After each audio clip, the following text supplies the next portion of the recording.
우리가 은퇴한 다음에 노후 준비를 해야 된다 그러지 않습니까? 그냥 노후 준비 이렇게 얘기하지 말고요. 저는 3년은 확실하게 준비해야 될 것, 이거에 대해서 오늘 여러분들에게 세 가지로 나누어서 말씀을 드리려고 합니다. 유화, 무엇이든 세 가지로 가르쳐드리는 명지대 교수 김익환입니다. 자, 은퇴를 했어요. 우리가 나이가 40대가 넘어가고 있어요. 노후를 준비해야죠. 그런데 사실은요, 젊을 때부터 노후를 준비한다기보다는 자기가 젊은 시절, 장년 시절에 했던 일이 끝난 다음에 새 인생을 여러분들 적극적으로 준비하셔야 된다고 저는 꼭 강조하고 싶습니다. 그게 많은 사람들이 막 걱정을 해요. 걱정이 아니죠. 새 인생에 대한 준비니까 더 기쁘게 즐겁게 멋지게 이렇게 해내셔야 되는데요. 다들 경제적인 준비를 해야 된다는 건 다 알고 계셔서 그거는 여러분들의 몫이라고 일단 접어두고요. 사실 제가 이렇게 접어두는 것은 경제적인 준비가 엄청 중요하지만 그게 사실 잘 된다고 하더라도 제가 오늘 말씀드리는 세 가지가 안 되면 은퇴 후에 나다운 정말 멋진 삶을 살아가기가 쉽지 않아요. 자, 은퇴 후 노후를 준비하려면 그 시기에 핵심적인 특징이 뭔지 먼저 체크를 해봐야겠죠. 첫 번째 특징은 당연히 혼자인 시간이 많다는 거예요. 그리고 자유롭죠.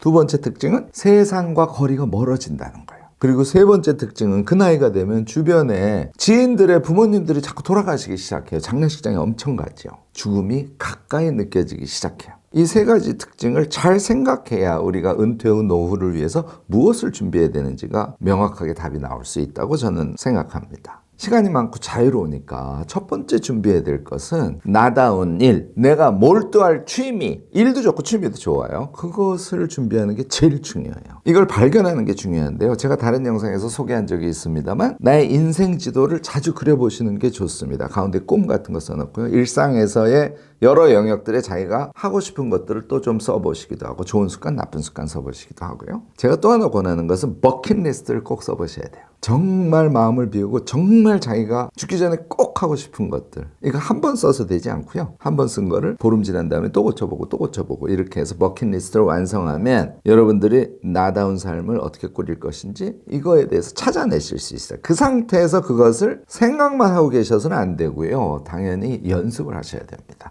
2년, 3년 걸쳐서 몸에 완전히 붙어서 자기 것이 되도록 이것을 준비해 두셔야 된다는 거예요. 제가 여러분들께 권하는 거는요, 50 플러스 재단 사이트에 자주 들어가 보시는 걸 권합니다. 자, 두 번째는 홀로서기에 익숙하셔야 됩니다. 익숙한 게 아니라 사실은 홀로서기야말로 몸이 가볍고 자유롭고 정말 자기다운 삶을 멋지게 꾸려갈 수 있는 가장 큰 기반, 가장 중요한 힘이에요. 자, 여러분들 혼자 영화 보러 꼭 자주 가시기 바랍니다. 미리 그것이 몸에 익어야 돼요.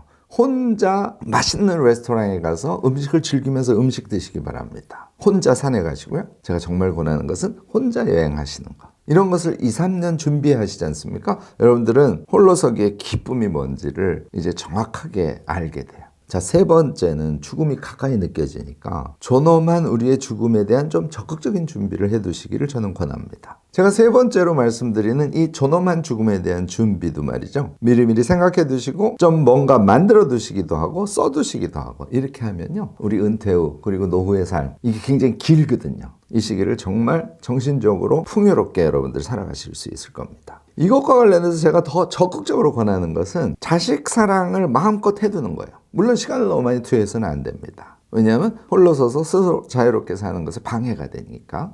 자식이 우리를 사랑하지 않아서 우리가 죽은 다음에 후회하지 않을 수 있도록 그렇게 상황을 만들어 주시는 거, 이거 쉽지는 않습니다만 다양하게 생각해 보시고 실천해 보셔도 좋을 것 같고요. 또 이것도 쉽지 않지만 의료비 준비를 꼭 해두셔야 돼요. 내가 죽음을 맞이하는 그 상황에서 의료비가 많이 들 수 있죠. 그때 자식들의 경제적 부담을 덜 수 있는 준비, 이거는요 미니멀 라이프를 하면서 절약을 해서라도 반드시 별도로 준비해 두셔야 된다고 저는 생각해요. 그 이외에도 디테일이 굉장히 많습니다. 나에게 육체적 고통이 왔을 때 그것을 어떻게 의연하게 대응할까에 대한 생각의 정리도 필요하고요. 보통 유언장 같은 것을 많이 준비하는데 유언장뿐만이 아니고 나중에 아이들이 볼 것을 전제로 한 3년간의 일기, 이런 것도 여러분들 써두시면 너무너무 좋지 않을까요? 언뜻 생각하기에는요, 제가 세 번째로 든 마지막 이야기 때문에 은퇴 후 노후를 준비하는 이 세 가지가 조금 슬프게 느껴지실 수도 있어요. 전혀 그렇지 않습니다. 특히 죽음에 대한 준비는요, 뭐냐면요, 우리가 진정으로 주변이나 다른 사람 신경 쓰지 않고 자유롭게 자기다운 인생을 제대로 꾸려가도록 하는 힘의 원천이 되고요, 또 혼자서도 정말 풍요로운 그런 일상을 꾸려갈 수 있는 어떤 자신감이랄까요? 그런 것들을 만들어준답니다.